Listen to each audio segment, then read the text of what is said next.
Untuk pengenalan, saya akan memperkenalkan dua cara utama untuk membina kemudahan sukan.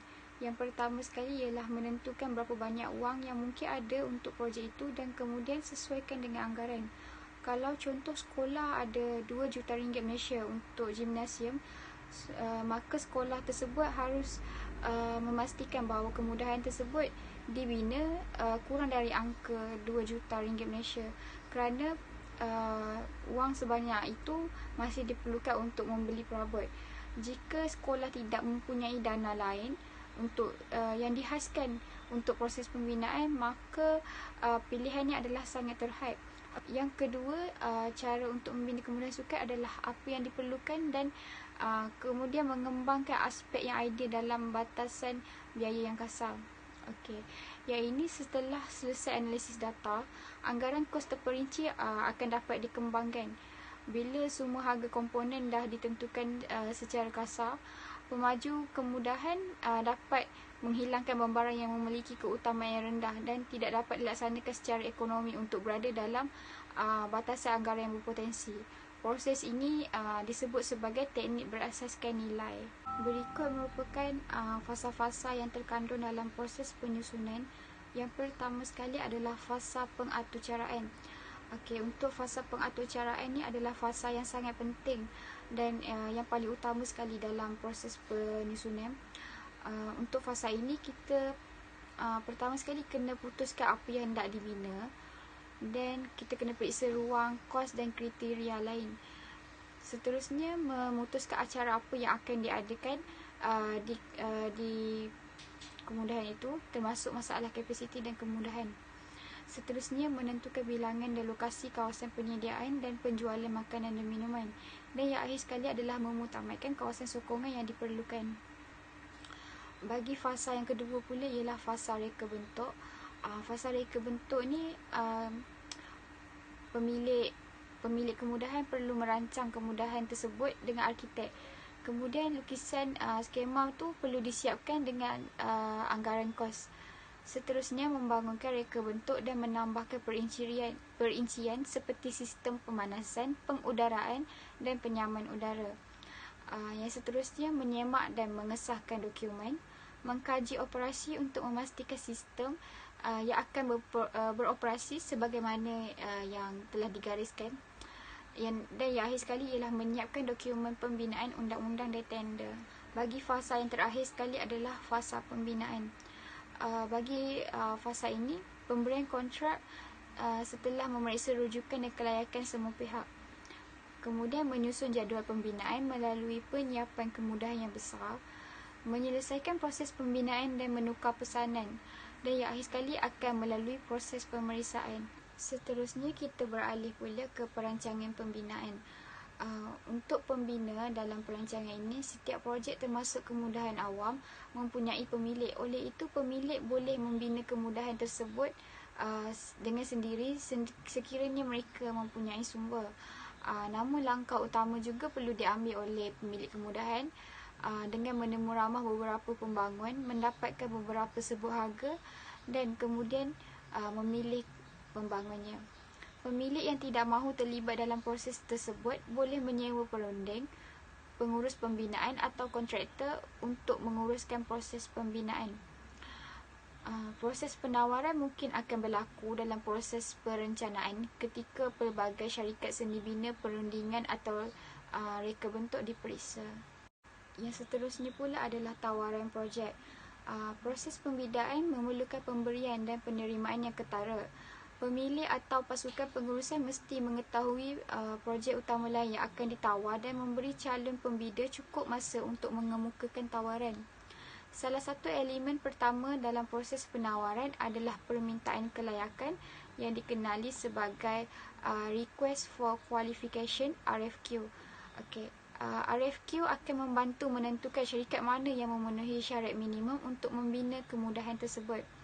RFQ juga akan menentukan syarikat yang terbaik untuk membantu tugas seperti membangunkan pelan induk. Selain RFQ, ada permintaan untuk proposal, Request for Proposal (RFP) dan permintaan untuk tawaran Request for Bidding yang pada dasarnya adalah sama saja. Berikut merupakan kriteria pembina. Walaupun kriteria ini tidak mempunyai satu senarai pengalaman atau kemahiran yang diharapkan untuk setiap syarikat yang merespon RFQ, RFP dan RFB, namun masih perlu dipatuhi. Berikut adalah beberapa masalah dasar.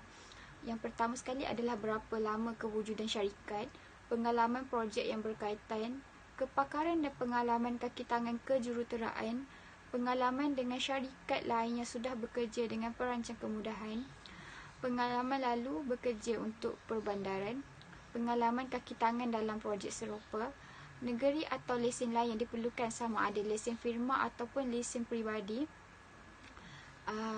unsur-unsur yang diperlukan seperti insurans atau pejabat tempatan, kompetensi teknikal, surat cadangan, rekod masa lalu dalam anggaran, dan yang akhir sekali adalah masalah masa lalu dan bagaimana ia dapat diselesaikan. Seterusnya kita beralih pula kepada kelebihan dan kekurangan pelbagai pilihan pembinaan. Pilihan pembinaan mengandungi 4, iaitu bayaran sekaligus lump sum, pengurusan pembinaan, jaminan harga maksimum, dan yang akhir sekali adalah pusing ganti turnkey. Fasa pra-pembinaan. Fasa pra-pembinaan merupakan salah satu fasa yang penting sebelum proses pembinaan tersebut berlaku. Ianya merangkumi semua aktiviti seperti merancang, merangka dan sebagainya dalam sesebuah projek pembinaan sebelum berlakunya pembinaan yang sebenar. Fasa ini juga merupakan fasa yang boleh memutamakan isu masalah yang sering berlaku dalam pembinaan. Antara masalah yang sering berlaku ialah seperti masalah kerosakan, masalah kontrak ataupun masalah pembina yang tidak dapat menyiapkan sesuatu pembinaan pada tempoh yang ditetapkan. Oleh itu, langkah yang proaktif perlulah diwujudkan bagi menangani masalah tersebut. Antara salah satu cara atau langkah yang perlu diambil sebelum pembinaan sebenar bermula ialah dengan mengadakan mesyuarat pra-pembinaan. Mesyuarat ini bertujuan untuk membincangkan tentang perkara-perkara penting yang melibatkan pihak tertentu sebelum pembinaan sebenar berjalan. Selain itu, ianya juga memastikan pihak yang terlibat mencapai kata sepakat dan berada di pihak yang sama. Antara pihak yang terlibat dalam mesyuarat tersebut ialah pengurus projek, engineer, arkitek, pengawas, buruh, subkontraktor, pembekal bahan dan peralatan, perunding, juru ukur dan pemeriksa bangunan. Oleh itu, dengan adanya mesyuarat seperti ini, pihak yang terlibat dapat bekerjasama bagi menjayakan sesebuah pembinaan tersebut. Dokumentasi. Dokumen pra-pembinaan yang diperlukan sebagai tambahan kepada kontrak pembinaan. Ianya merupakan salah satu elemen yang penting dalam fasa ini bagi memastikan bahawa semua dokumentasi yang betul tersedia untuk semua pihak. Antara dokumen tersebut ialah lukisan tapak pembinaan, lukisan yang menggambarkan lokasi geografi, iaitu keadaan tempat pada permukaan tanah, jalan raya, tempat letak kereta, utiliti semasa dan lain-lain. Yang kedua iaitu lukisan seni bina. Lukisan seni bina ini merupakan lukisan yang menggambarkan plan lantai mengikut tingkat, bermula dari tingkat yang terendah hinggalah tingkat yang tertinggi. Yang ketiga iaitu lukisan struktur. Lukisan ini menggambarkan semua sistem pembinaan dan juga sistem sokongan. Antara sistem sokongan ialah seperti tiang, sistem lantai, bumbung dan elemen lain dengan lebih terperinci. Yang keempat iaitu lukisan bahagian paip, di mana lukisan yang menggambarkan sistem pengedaran air melalui paip yang digunakan. Yang kelima iaitu lukisan mekanikal. Lukisan mekanikal ini merupakan maklumat mengenai sistem HVAC, iaitu dikenali sebagai heating, ventilation and air conditioning. Ianya merupakan lokasi saluran dan tempat unit pemanasan dan penyaman udara ditempatkan. Yang keenam iaitu lukisan elektrik. Lukisan elektrik merupakan lukisan yang menggambarkan permintaan elektrik dan elektronik untuk pembinaan dan penempatan elektrik dan juga elektronik. Penyediaan tapak pembinaan. Pada permulaan, kontraktor perlu mendirikan pejabat lapangan terlebih dahulu dan kemudian membina jalan masuk untuk peralatan dan bahan untuk sampai ke lokasi. Seterusnya iaitu grade kasar tapak pembinaan perlulah dinilai. Ini mungkin memerlukan penghapusan bangunan, utiliti tumbuh-tumbuhan dan halangan lain yang ada pada kawasan pembinaan tersebut. Untuk membuat proses mencengkam pada kawasan bawah tanah biasanya dapat dicapai dengan cepat iaitu dengan hanya menggunakan jentolak. Seterusnya iaitu teknik peninjauan tanah atau dikenali sebagai soil boring, iaitu dengan pengambilan di kawasan teres tanah, kemudian dilakukan untuk menentukan sama ada tanah sesuai untuk landasan yang akan dicadangkan. Setelah permukaan yang jelas untuk tapak ini didedahkan, operasi kerja tanah boleh dimulakan. Operasi kerja tanah merangkumi pelupusan permukaan tanah yang ada, antaranya penggalian besar atau pengisian, penggradean tapak, penggalian bangunan dan pengisian kembali. Kawasan yang perlu dibersihkan adalah kawasan bangunan yang ditakdirkan sebagai 5 kaki ataupun 1.5 meter melebihi batas struktur yang dicadangkan. Tinjauan topografi tapak pembinaan akan membantu kontraktor menentukan kawasan yang sesuai untuk menyokong proses pondasi.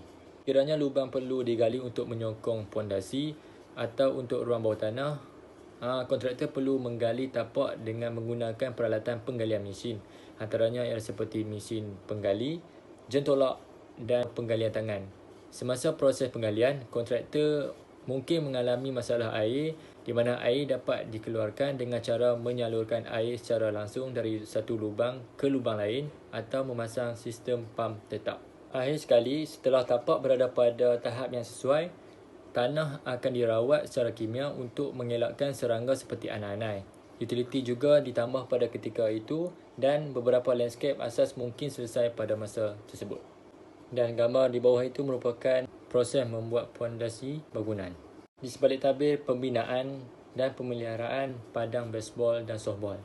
Di sebalik pembinaan dan pemeliharaan padang baseball dan softball, ianya juga mempunyai kekuatan yang tersendiri, iaitu antaranya sistem pengairan dan sistem lain yang secara langsung dapat mempengaruhi kualiti fasiliti yang terdapat pada padang tersebut. Kepelbagaian lapisan padang. Pemaju kemudahan harus memilih bahan yang bebas dari batu dan kerikil kecil dan kemudian terapkan dan menjaganya dengan sempurna dan betul. Campuran tanah liat dan pasir yang dijaga dengan baik dan betul akan menghasilkan infill kelas pertama. Infill tidak boleh terlalu keras atau terlalu kering. Infill yang dibina dan dikenalikan dengan betul mengandungi 60% hingga 80% pasir, 20% hingga 30% kelodak, jumlah tanah liat yang lebih kecil dan jumlah kerikil yang sangat kecil. Permukaan kulit hendaklah sedalam 4 hingga 6 inci, iaitu 10.2 hingga 15.2 cm. Kawasan pitches dan batters merupakan kawasan yang paling kerap digunakan dalam game softball maupun baseball. Dan ianya menggunakan tanah liat atau menggunakan batu bata, iaitu sekurang-kurangnya 35% tanah liat. Padang di iklim hujan biasanya menggunakan lebih banyak pasir dan dengan itu mempunyai sekitar 19 tanah liat. Ini membolehkan air mengalir dengan lebih cepat. Sebaliknya, kawasan kering memerlukan lebih banyak lumpur dan tanah liat untuk membantu air mengalir dengan lebih perlahan. Sesetengah pengurus padang mengesyorkan untuk menggunakan tanah liat sehingga 20% untuk bersamaan dengan kelodak sebanyak 20% dan pasir iaitu sebanyak 60%. Semakin banyak tanah liat yang digunakan, semakin besar kemungkinan campuran infill akan padat dan gel keras. Seterusnya merupakan gambar iaitu ketika pemeliharaan padang, di mana gambar pertama iaitu watering, gambar kedua iaitu scarifying, yang ketiga leaf removal dan yang keempat iaitu dragging. Proses penyuluh seperti ini akan meningkatkan saliran, keselamatan dan permainan dan membantu mencegah daripada lereng kotoran di antara kawasan dan rumput. Penyelenggaraan dan pengesahan. Setelah padang dibina, ia perlu dijaga atau ia akan merosot dengan cepat, di mana air rumput tidak boleh melebihi dari 3 kali seminggu. Dengan menggunakan rumput asli dan lain-lain yang mesra iklim, ianya dapat membantu ladang menahan kekeringan dan dapat mengurangkan penggunaan air hingga 50%. Antara langkah-langkah yang dapat diambil untuk memperbaiki padang rumput iaitu yang pertama, uji tanah secara berkala menggunakan 20 hingga 30 sampel inti dari seluruh ladang untuk memastikan baja yang betul digunakan. Yang kedua iaitu memupuk rumput, di mana pembajaan selalunya merupakan komponen terpenting dalam rumput yang sihat. dan ini dapat membantu menghasilkan rumput hijau pekat yang tahan terhadap perosak dan tekanan persekitaran. Yang ketiga iaitu potong 2 hingga 3 kali seminggu untuk menjaga rumput setinggi 2 inci iaitu 5 cm dan pastikan pisau pemotong diasah. Yang keempat, mengudarakan ladang ataupun padang 2 kali setahun. RSC adalah proses mengganggu tanah untuk melegakan pemadatan yang menghalang udara, air dan nutrien yang penting untuk pertumbuhan akar rumput. Yang kelima iaitu menggunakan top dressing, iaitu penambahan pasir atau tanah ke permukaan rumput untuk membantu meningkatkan kualiti tanah. Ianya juga untuk meningkatkan benih rumput pada masa depan dan meratakan permukaan permainan. Yang keenam, faktor 4 musim cuaca juga adalah mempengaruhi rumput di kawasan padang tersebut, iaitu ianya perlu berlebihan pada akhir musim sejuk, awal musim bunga atau awal musim gugur. Benih perlu bersentuhan dengan tanah dan mempunyai ruang untuk bercambah. Ryegrass perennial sering kali menjadi biji terbaik kerana ianya boleh tumbuh dengan cepat. Yang ketujuh iaitu menjadikan permukaan permainan setinggi yang boleh untuk mengelakkan genangan air berlaku. Yang terakhir iaitu yang ke-8, berhati-hati dengan kawasan peralihan sebagai contoh di mana rumput memenuhi padang, di mana pemain berlari di dalam dan di luar padang. Untuk memastikan bahawa mereka tidak mempunyai sebarang masalah, ianya juga akan dapat mengelakkan daripada kemalangan dan dapat meningkatkan keselamatan pada masa yang sama. Assalamualaikum warahmatullahi wabarakatuh. Nama saya Nik Bukhari bin Ahmad, A188274. Saya akan menerangkan elemen pembinaan. Membangun sesuatu kemudahan adalah seperti mengumpulkan teka-teki jigsaw. Kebanyakan orang mengumpulkan teka-teki jigsaw dengan melihat gambar yang terletak di kotak untuk melihat gambaran yang akan terjadi pada jigsaw tersebut. Begitu juga dalam proses pembinaan kemudahan awam. Ia bermula dengan pemeriksaan perancangan, membina struktur asas yang kukuh, membuat lakaran luaran dan kemudian menyelesaikan bahagian dalaman. Proses pembinaan juga perlu merangkumi pemeriksaan bahan yang digunakan untuk kemudahan asas, unsur komponen luaran dan unsur komponen dalaman. Seterusnya, bahan asas. Sebelum meneliti asasnya, mustahak untuk memahami bahan asas dalam pembinaan. Bahan asas yang pertama ialah kayu. Kayu adalah satu bahan yang biasa digunakan kerana ia boleh dipotong atau dibentuk dengan mudah. Kayu biasanya digunakan untuk membuat tiang, lajur, balok dan kekuda. Kayu juga mempunyai kekuatan yang tinggi dan ia juga dapat digunakan untuk membuat bingkai, lengkungan, peti besi dan digunakan pada kawasan yang memerlukan kekuatan yang ketara. Seterusnya, sebilangan besar kayu dikategorikan mengikut kepada saiz. Sebagai contoh, saiz 2x4 inci dan 4x4 inci. Selain itu, kayu juga dikategori mengikut grade, iaitu merujuk kepada kualitinya. Bahan asas yang kedua ialah konkrit.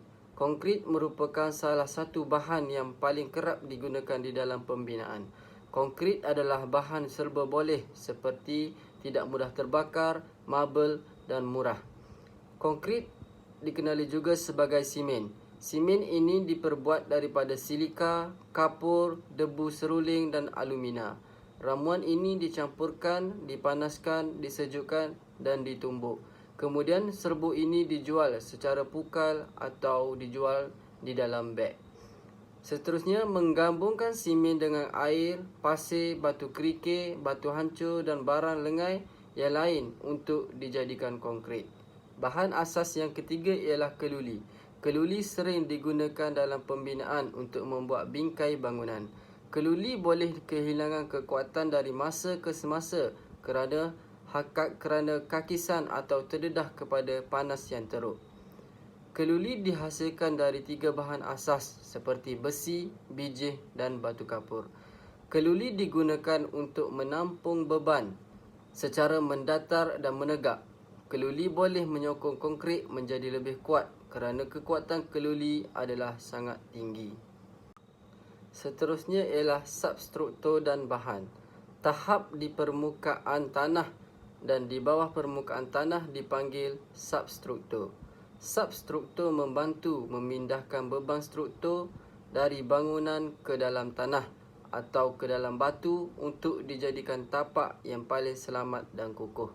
Tapak konkrit dituangkan ke atas lebaran polietilena yang diletakkan di atas kerikil atau batu yang hancur untuk mengelak kelembapan dari menebusi konkrit dan masuk ke dalam strukturnya. Tapak konkrit biasanya diperbuat dengan keluli untuk memberikan kekuatan tambahan. Asas memindahkan beban bangunan ke bumi adalah dengan menanggung beberapa beban. Beban mati adalah seperti berat keseluruhan bangunan termasuk kerangka, dinding, lantai dan bumbung. Beban hidup pula ialah orang, perabot dan unsur seperti hujan atau salji di bumbung. Beban hidup dan mati ini dibawakan ke bawah melalui cerucuk yang ditenggelamkan ke dalam tanah. Seterusnya, struktur atas. Struktur atas merupakan segala yang berada di atas substruktur. Struktur atas adalah seperti tiang, bingkai, rasuk dan kekuda. Pembingkaian boleh dibuat dengan menggunakan keluli, konkrit, kayu atau batu. Pelbagai bahan boleh dibentuk antara satu sama lain dan ditetapkan dengan bol, kimpalan atau disambungkan ke tempat pembinaan. Konkrit sering dituangkan dalam bentuk cecair untuk dikeraskan dan dihasilkan di tempat pembinaan. Tempat konkrit memerlukan perancangan yang signifikan untuk bentuk kerja dan proses pembuat acuan konkrit. Seterusnya, komponen luar. Komponen luar ialah sebagai penutup luar ataupun kulit. Elemen ini selalunya mahal dan bukan sahaja berfungsi sebagai penghalang luaran terhadap unsur-unsur, tetapi berfungsi juga sebagai elemen struktur seperti dinding yang menanggung beban.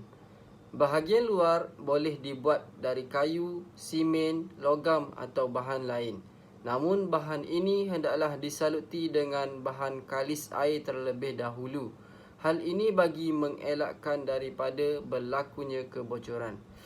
Tidak kira kaedah atau bahan yang digunakan untuk dijadikan kulit luar, ia hendaklah tahan cuaca dan kalis air serta disediakan penebat untuk mengurangkan penggunaan tenaga. Komponen luar lain yang harus dibina merangkumi atap, rumput dan sistem pengairan. Seterusnya ialah bumbung. Terdapat 3 jenis bumbung, iaitu bumbung bernada, rata dan kubah. Bumbung bernada dibina di lereng untuk memudahkan saliran dan pencairan salji. Bumbung rata mempunyai cerung ke longkang, manakala bumbung kubah boleh digunakan untuk menyediakan pelepasan yang lebih besar untuk aktiviti dalaman dan berfungsi untuk membiarkan air dan salji mengalir dengan lebih banyak dan berkesan. Bumbung biasanya disokong melalui kekuda, sistem sudut kayu atau keluli yang dihubungkan bersama untuk meningkatkan kekuatan. Kekuda atau bingkai ini menyokong bumbung dan berfungsi sebagai mekanisme sokongan untuk meletakkan papan skor, pembesar suara dan lampu. Pembinaan dalaman. Pembinaan dalaman boleh dimulakan setelah substruktur, struktur atas, komponen luar dan bumbung telah siap sepenuhnya. Hal ini bagi mengelakkan komponen dalaman rosak akibat cuaca. Pembinaan dalaman adalah seperti pendawaian elektrik di dinding, paip di dinding dan siling. Perkara ini sangat penting untuk menjadikan sesebuah pembinaan itu menjadi lengkap. Pembinaan yang baik adalah menjadikan sesebuah pembinaan berkonsep bangunan hijau. Perkara ini menjadi lebih baik dengan pembinaan proses penahanan air. Asas pertama penahanan air ialah sistem penahanan pengurusan aliran air dari tapak bangunan. Sebuah lembangan bertindak sebagai kawasan simpanan sementara Kemudian, air tersebut dilepaskan secara perlahan ke tasik atau kolam untuk mengelakkan daripada berlakunya banjir. Asas kedua ialah penggunaan semula air dari sistem penahanan air bagi tujuan kegunaan tandas atau menara penyejuk. Hal ini membantu untuk membersihkan tandas dan dapat mengelakkan daripada mengepam air dari bawah bangunan. Assalamualaikum, saya Muhammad Khairul Aminullah bin Mat Nasir, A199641. Saya akan sambung berkenaan dengan turf. Ianya merupakan salah satu keputusan yang penting untuk mempunyai pada rumput semula jadi atau rumput tiruan seperti AstroTurf atau field turf. Sistem baru field turf dapat mengurangkan pembakaran karpet dan lebih lembut pada pergelangan kaki. Ianya menggunakan campuran getah kita semula dan pasir dalam tikar serat yang terdiri daripada 6.4 cm bilah rumput tiruan getian polietilena. Tikar itu terletak di atas batuan saliran bebas dari bawah tanah yang padat dengan sistem saliran bawah tanah. Struktur bawah terdiri daripada batu, biasanya 2.5 hingga 5 cm dalam saiz yang padat supaya tidak bergerak, namun tidak terlalu padat supaya air dapat disaringkan ke dalam saliran. Ia dapat mengalirkan hujan sekitar 25 cm dari padang dalam masa 1 jam. Sistem ini semakin popular pada tahun 1990-an kerana jumlah harga yang berbeza yang mewakili kos pemasangan untuk jenis padang ini. AstroTurf. Ada yang mendakwa secara tradisional subgrade-nya terbuat daripada simen yang melapisi di bahagian atas. Ianya banyak menyumbang kepada kecederaan berkulali. Subgrade merupakan permukaan di bawah tikar yang penting dari sekadar alasan keselamatan, dapat membantu menguras padang yang membolehkan pasukan bermain walaupun dalam cuaca buruk. Sistem rumput net fields berasal dari Montreal, Kanada. Ianya mewakili pendekatan baru untuk menangani rumput tiruan dan masalah yang berkaitan dengan pengisian getah. Sistem ini menggunakan campuran serat yang berketepatan tinggi di atas lapisan berprestasi tinggi. Sistem ini diadopsi oleh Montreal Impact of Major League Soccer. Salah satu kelebihan sistem ini adalah penghapusan pembersihan, pemindahan dan penelusuran ulang yang diperlukan di dalam rumput tradisional. Hydroseal ialah merupakan sistem penyejuk turf yang menurunkan suhu padang rumput sebanyak 50 Fahrenheit dilancarkan pada tahun 2013. Lapisan pengisi khas menangkap kelengkapan dan melepaskannya ketika padang terkena panas matahari. Kesan penyejukan boleh bertahan 2 hingga 3 hari setelah rumput disiram. Seterusnya ialah renovasi padang. Langkah pertama dalam proses menukar padang rumput kepada padang tiruan ialah dengan membuang rumput. Pastikan semua bekalan yang diperlukan adalah mencukupi. Dalam projek ini, semua paip saliran disimpan di tepi supaya tidak mengganggu proses pembinaan. Rumput yang ditanggalkan dibuang untuk penyediaan saliran. Yang tolak berpandu laser akan meratakan padang. Dalam projek ini, sekolah yang sudah mempunyai track yang bagus dan track yang tersebut ditutup untuk melindungi daripada rosak, dan sistem peperitan dipasang di perimeter lapangan baru untuk membantu pembuangan air. Setelah padang diratakan, penutup diletakkan di atas untuk mengelakkan rumpai masuk. Kemudian, paip saliran dan bantu yang cukup besar diletakkan untuk menambahkan tahap penyerapan padang sebelum permukaan akhir dipasang. Setelah rumput tiruan dipasang, permukaan permainan akan kelihatan lebih rapi dan biaya pemeliharaan yang berkaitan dengan penyemaian, pemotongan, penyiraman, penyuburan dan penjagaan padang rumput dihilangkan. Sistem penyiraman. Sistem penghantaran air mesti dipasang untuk melengkapi sistem saliran di setiap padang. Langkah-langkah memasang sistem penyiraman pertama ialah kosongkan kawasan, menilai kawasan, memilih paip yang diperlukan, pasang sistem penyiraman, tutup dengan batu untuk memastikan saliran betul, tutup dengan tanah dan pasir yang sesuai, tambah rumput, pemilihan jenis rumput dengan kaedah penanaman mengikut jenis tanah, acara dan keadaan cuaca. Siram dengan ketara, dan akhir sekali ialah memelihara padang melalui pemotongan yang betul, penyiraman, pembajaan dan kawasan perosak. Komponen luaran meliputi kawasan parking, jalan raya, lampu, kamera keselamatan, pagar, papan iklan, tandas dan sejumlah kemudahan luaran yang dapat ditambah ke sebuah fasilitas. Unsur-unsur ini dapat ditambah pada masa yang sama. Beberapa kemudahan mempunyai bangunan luaran seperti gudang, penyelenggaraan atau garaj kenderaan. Setiap komponen ini mungkin memerlukan air atau utiliti lain yang perlu dipasang pada awal proses pembinaan. Komponen dalaman seperti partisi yang boleh bergerak atau kekal. Contoh partisi yang bergerak ialah pembagi gym yang boleh dinaikkan untuk membuat ruang gym yang besar atau diturunkan untuk membuat kawasan permainan yang berbeza. Partisi juga dapat berfungsi sebagai firewall atau dinding yang menanggung beban untuk menyokong ke kuda. Selain menyelesaikan semua komponen dalaman, sistem mesti disatukan di seluruh bangunan. Antara sistemnya ialah seperti termasuklah HVAC, komunikasi elektrik seperti suara, komputer, telefon, paip dan pemadam api. Setiap sistem memerlukan kabel, paip, saluran dan komponen lain yang perlu dipasang sebelum dinding, siling dan lantai dipasang. Rabut dan kemasan. Rabut dan kemasan meliputi barang seperti cat dan kertas dinding, tubing siling, lantai dan karya seni di dinding. Siling juga boleh dilapasi banyak kemudahan menggunakan penyembur akustik tahan api dan yang melindungi dari kebakaran dan melantunkan bunyi ke lantai. Cara sini dapat diklasifikasikan sebagai penamat kerana meningkatkan suasana kemudahan. Kemudahan sukan memerlukan sembilan besar ingatan sukan di dinding yang memerlukan perlindungan daripada kerosakan. Perabot, perlengkapan dan peralatan umumnya disebut sebagai FFE dalam industri pengurusan fasiliti.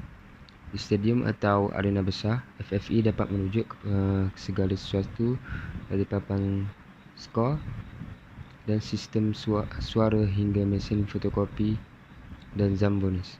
Kemudahan yang kecil juga mempunyai bilangan FFE yang sama. Seterusnya ialah tempat duduk. Perkara ini perlu dipertimbangkan dengan teliti dalam reka bentuk kemudahan kerana ia dapat mempengaruhi kepuasan pelanggan. Beberapa tempat duduk penonton merangkumi pelontor kayu atau logam. Tempat duduk berkualiti tinggi diperbuat daripada plastik yang terbentuk. Sama seperti tempat duduk di kapal terbang setiap tahun, tempat duduk di stadium semakin mengecil ketika para pereka dan pengurus kemudahan berusaha memasukkan lebih banyak orang ke stand. Contohnya seperti di Eropah, lebar minimum tempat duduk adalah 75 cm. Minimum yang disyorkan adalah 76 cm. Tempat duduk khas di Amerika Syarikat ialah selebar 84 cm. Namun di beberapa kolej, lebarnya adalah 43 hingga 48 cm. Ukuran tempat duduk dan bangku mempengaruhi masalah seperti kapasiti, lebar lorong, jalan keluar dan pemindahan kecemasan. Seterusnya ialah pilihan warna interior. Komponen kelengkapan baru yang sering dilihat adalah skema warna dan cat kerja kerana warna adalah bahagian penting dalam setiap bahagian fasiliti. Telah ditunjukkan bahawa bilik darjah yang berwarna-warni dengan spektrum penuh yang tinggi dapat mengurangkan tekanan darah pelajar, menghasilkan tingkah laku yang kurang dan mengurangkan keagresifan, mengurangkan bilangan gangguan dan meningkatkan prestasi akademik. Mengecat memerlukan beberapa langkah termasuk melapisi permukaan yang akan dicat menggunakan primer, melukis lapisan bawah dan melukis lapisan akhir. Terdapat 4 jenis lapisan utama iaitu algain yang biasanya berasaskan cairan, secara sederhana menjimatkan, mudah digunakan dan memberi perlindungan yang baik. Epoksi, pelapis dan pelekat, dua komponen yang mempunyai ketahanan yang luar biasa terhadap bahan kimia. Yang ketiga ialah latex, cat akrilik berasaskan air, mempunyai prestasi yang lebih baik, dekatan yang sangat baik dan pilihan warna yang hebat, senang digunakan dan dibersihkan serta selamat digunakan. Yang keempat ialah polyurethana, silan yang digunakan pada kayu, menghasilkan lapisan yang keras, sukar dan fleksibel, salutan yang tahan kimia dan memberikan ketahanan terhadap lelasan yang baik dengan baik. Pelantaian. Lantai boleh merangkumi karpet, lantai tahan lasak, lantai komposit, lantai kayu dan batu. Lantai boleh membuat perbezaan yang ketara dalam kemudahan sukan. Sebagai contoh, sistem yang digunakan untuk menyokong lantai kayu di gym bola keranjang boleh mengambil berbagai bentuk dengan tahap sokongan dan ketahanan yang berbeza. Substruktur gelanggang bola keranjang sekolah menengah jauh berbeza dengan gelanggang profesional berdasarkan beban berat dan tuntutan fizikal yang diletakkan di atas lantai. Terdapat 10 langkah dalam proses pemilihan lantai. Yang pertama ialah tentukan ruang atau ruang mana yang akan diliputi lantai. Yang kedua, utamakan sukan dan aktiviti mana yang akan digunakan dalam bilik. Yang ketiga, tentukan sama ada lantai mestilah elastik kawasan atau elastik titik. Yang keempat ialah kaji kriteria prestasi atau untuk jenis lantai yang dipertimbangkan. Yang kelima, uji pilihan lantai dan berbandingkan kos. Yang keenam ialah kaji semula jaminan yang berpotensi. Yang ketujuh ialah bandingkan kos kitaran hidup dan pelbagai pilihan lantai. Yang kelapan ialah menjalankan aktiviti di lantai yang dipasang di kemudahan lain. Yang kesembilan ialah membuat keputusan akhir. Yang ke-10 ialah mengambil orang yang sebelumnya menguasai jenis lantai yang dipilih. Akhir sekali ialah pemulihan dan pengubahsuaian. Proses pembinaan tidak lengkap tanpa mempertimbangkan pemulihan dan pengubahsuaian. Kerja-kerja pengubahsuaian hampir sama mahal dengan pembinaan dan pemulihan. Malah menelan belanja lebih tinggi daripada kemudahan yang dibina pada asalnya. Ia memerlukan lebih banyak perancangan daripada merancang kemudahan baru. Terdapat beberapa masalah yang perlu dibahas dalam proses ini. Antaranya ialah adakah maklumat tersedia untuk mengekalkan sistem sedia ada? Adakah masalah kesihatan seperti asbestos atau cat plumbum? Ketiga ialah apakah kesan kerja terhadap penyewa yang ada? Sekali ialah pemulihan dan pengubahsuaian. Keempat ialah adakah alat ganti masih ada atau adakah barang yang perlu dibuat pemulihan tangan atau mesin? Kerja kelima ialah adakah masa masih sama mahal dengan pembinaan kerana pemulihan selalu memakan masa lebih lama daripada tinggi daripada kemudahan yang dibina pada asalnya. Yang keenam ialah adakah lebih banyak kerja daripada mendapat kemudahan baru ini? Terdapat beberapa masalah yang perlu dibahas dalam proses ini. Adakah banyak wang yang ada ketika keadaan menjadi salah satu maklumat tersedia untuk yang tidak terlaksana sistem sedia ada? Adakah masalah kesihatan seperti asbestos atau cat plumbum? Ketiga ialah apakah kesan kerja terhadap penyewa yang ada? Yang keempat ialah adakah alat ganti masih ada atau adakah barang perlu dibuat dengan tangan atau mesin? Yang kelima ialah adakah masa masih cukup? Kerana pemulihan selalunya memakan masa lebih lama daripada membina kemudahan baru. Yang keenam ialah adakah pekerja berkelayakan yang dapat membantu projek ini? Dan yang akhir sekali ialah adakah banyak wang yang ada ketika keadaan menjadi salah satu senario yang tidak terlaksana wujud. Sekian, terima kasih. Bismillahirrahmanirrahim. Assalamualaikum warahmatullahi wabarakatuh. Nama saya Muhammad Khalil bin Khairuddin, bernombor matrik A172322. Dalam bahagian saya kita akan melihat kepada kos projek, yang mana kos projek terbahagi kepada 3, iaitu kos awal, kos arkitektur dan juga kos pembinaan. Jadi berdasarkan slide yang anda semua dapat lihat, ini merupakan fasa-fasa yang perlu untuk kita lalui. Okay, jadi pertama kita lihat kepada kos awal, terdapat 5 perkara yang perlu untuk kita fahami dan kita tahu, yang perlu untuk kita ketahui sebelum melakukan apa-apa projek. Itu pertama adalah pemerolehan tapak, bagaimana untuk kita mendapatkan tapak, berapa kos untuk memperolehi tapak. Yang keduanya adalah perkembangan tapak, yuran yang sah, promosi dan publicity, dan juga kos perunding. Okay, ini adalah benda sewaktu di fasa permulaan, iaitu kita panggil dia sebagai kos awal. Yang keduanya adalah fasa pertengahan, iaitu kos arkitektur. Bagaimana untuk kita pergi ke fasa untuk membina. Jadi ini adalah dia. Pertama adalah kita perlukan pelan kerja.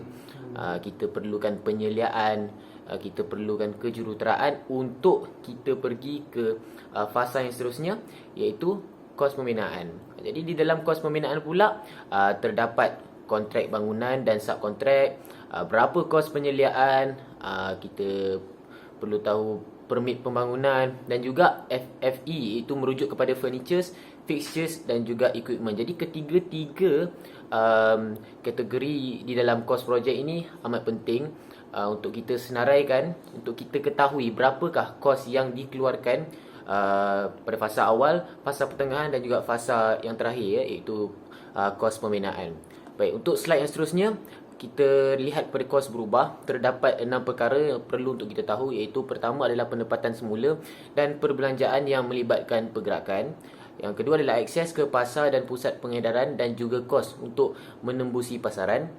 Yang ketiga adalah kos pengangkutan dan pembelian bekalan. Yang keempat, kadar upah yang berlaku untuk buruh dan orang yang mahir. Yang kelima, perbelanjaan faedah atas dana yang dipinjam dan kos persekitaran. Dan yang keenam, yang terakhir sekali adalah kos yang berkaitan dengan pelbagai pihak berkuasa, seperti contoh cukai dan juga izin yang terlibat. Jadi kelima-lima ni adalah kos yang boleh berubah dari segi masa ke semasa. Yang seterusnya kita lihat kepada pembinaan dan kos lain-lain. Sama juga kita mempunyai 6 dalam sub kategori ni. Kita ada 6 perkara yang perlu untuk kita tahu, iaitu yang pertama adalah penghantaran, penyimpanan, penyediaan dan muatan, barang keperluan pejabat, barangan pembersihan dan barangan harian.